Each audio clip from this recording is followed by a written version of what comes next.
कभी पूजा नहीं करता, जिसने अपने जीवन में कभी कोई व्रत नहीं किया हो, जिसने कभी पाठ पूजा नहीं की हो, वो भोलेनाथ का व्रत रख के भोलेनाथ सर्वानंद का महत्व क्या है? ये कथा तो बहुत लंबी है। कई कई लोग अलग अलग विचारों से, शिवलिंग नीचे था उस पर गिरी तो यहाँ हिरणी ने कहा कि मुझे क्यों मारते? इंसान इंसान की भाषा समझता है। उस समय जीव और इंसान की एक जैसी भाषा थी। मत मारो, मेरे घर परिवार मेरे पीछे है। मैं तो ढूंढते ढूंढते चली आई तो उस हिरणी ने कहा कि मैं अपने बच्चों को अपने पति के लिए छोड़ के आती हूँ, तो आप मुझे आकर के खा लेना। नमस्कार, मैं आपके साथ हूँ धीरज मिश्रा और आप देख रहे हैं NBM हिंदी। अभी मेरे साथ हैं पंडित नारायण दत्त शास्त्री जी। इनसे हम जानेंगे कि महाशिवरात्रि के बारे में। महाशिवरात्रि में शिव शंकर भगवान की पूजा होती है, क्या उपाय होते हैं, कैसे क्या पूजा की जाती है। महाराज जी, जो महाशिवरात्रि आ रही है 8 मार्च को, उसको क्या क्या करना चाहिए? मैं आपको ये बताना चाहूँगा, भगवान शंकर सबको देने वाले हैं। स्वयं शमशान भूमि में रहते और संसारी जीव को घर परिवार देते रहते हैं। बहुत बढ़िया बात है कि किसी की कन्या के विवाह में देरी हो रही तो भगवान शंकर की आराधना करें। पार्वती जी ने भगवान शंकर की स्वयं आराधना करी थी विवाह से पहले, उनको भोलेनाथ मिले। तो कहने का मतलब यह है कि हर किसी को एक भगवान शंकर की आराधना करें, उसका भोलेनाथ का व्रत करें।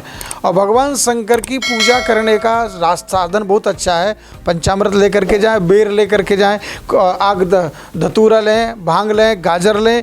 इससे भोलेनाथ बहुत ही खुश होते हैं। और हो सके तो रुद्राभिषेक कराएं विद्वान ब्राह्मणों के द्वारा, और ये नहीं तो महामृत्युंजय का जप कराएं, ओम नमः शिवाय का जप कराएं। इसके करने से घर में सुख समृद्धि मिलती है और भोलेनाथ शिवरात्रि के दिन ही प्रसन्न होते हैं। जो कोई कभी पूजा नहीं करता, जिसने अपने जीवन में कभी कोई व्रत नहीं किया हो, जिसने कभी पाठ पूजा नहीं की हो, वो भोलेनाथ का व्रत रख के भोलेनाथ सर्वानंद देते हैं। महाशिवरात्रि का महत्व क्या है? बहुत बढ़िया बात है। ये कथा तो बहुत लंबी है। कई कई लोग अलग अलग विचारों से मानते हैं, लेकिन यहाँ माँ पार्वती ने भगवान शंकर को पाने के लिए ये महाशिवरात्रि का व्रत किया था। वैसे एक भील था, उसने भी भगवान शंकर की आराधना करी। भगवान भोलेनाथ अपने आप खुश हो गए थे। और बिना अनजाने में, जरूरी नहीं है कुछ जानबूझ करके भोलेनाथ की आराधना करें। कि एक भील थे, गए तो हिरण मारने के लिए, रात भर बैठे रहे, कोई शिकार नहीं आया। जैसे ही रात्रि में देखा कि एक हिरण आया है जल पीने के लिए, तीर मारा, मारने की कोशिश कर रहा था। घड़ा रखा हुआ था बगल में, घड़े का पानी गिर पड़ा। पानी गिरने से उसमें से बेलपत्र गिर पड़ा। भोले शंकर की मूर्ति नीचे थी, भोलेनाथ की प्रतिमा नीचे थी, शिवलिंग नीचे था, उस पर गिरी। तो यहाँ हिरणी ने कहा कि मुझे क्यों मारते हो, मेरा परिवार मेरे पीछे है, मैं तो सिर्फ उनको ढूंढने के लिए आई हूँ। मैंने देखा सरोवर है, इसमें पानी पी लूँ। पानी पीने की कोशिश की तो वहाँ भील था, भील मारने की तैयारी में था। राम अवतार से पहले की बात है। राम अवतार में तो जीव जंतु बोलते थे, धीरे धीरे करके भाषाओं में परिवर्तन होता हुआ चला गया। जीव जीव की भाषा समझता है, इंसान इंसान की भाषा समझता है। उस समय जीव और इंसान की एक जैसी भाषा थी। सतयुग के प्रारंभ की बात बता रहा हूँ, जब से भगवान शंकर की आराधना करना शुरू कर दिया। तो कहने का मतलब यह है कि एक हिरण एक भील से कहता है कि मुझे आप मत मारो, मेरे घर परिवार मेरे पीछे है। मैं तो ढूंढते ढूंढते चली आई तो उस हिरणी ने कहा कि मैं अपने बच्चों को अपने पति के लिए छोड़ के आती हूँ, तो आप मुझे आकर के खा लेना। और मन में विचार आया कि जब मेरा शरीर किसी के काम आ सकता है तो इससे भला और क्या होगा। दूसरी बात, भील ने अनजाने में भगवान शंकर की आराधना करी। उसको पता नहीं था कि शिवलिंग पेड़ के नीचे, और वो वृक्ष कौन सा था, बेलपत्र का वृक्ष था। उसी के ऊपर बैठ करके हिरण को मारने की कोशिश में था।